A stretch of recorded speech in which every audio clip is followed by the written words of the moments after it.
On considère ici une matrice carrée inversible pour laquelle tous ses coefficients sont positifs ou nuls, ainsi que ceux de sa matrice inverse.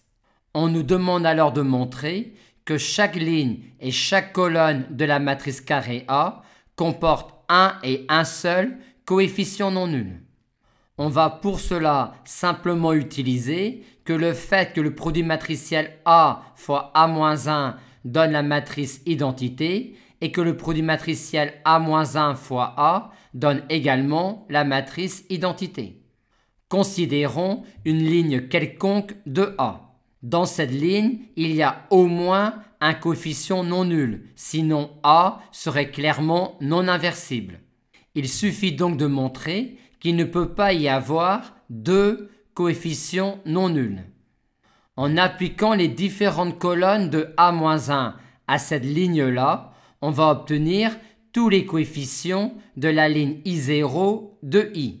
Quand on applique une colonne de A-1 à la ligne I0 de A avec une colonne distincte de celle qui est à la place I0, on obtient un coefficient nul.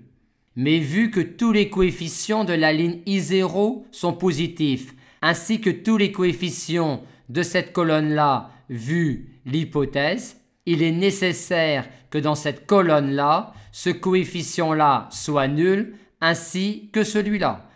Et il en est de même pour toutes les colonnes de A-1, sauf celle à la place I0.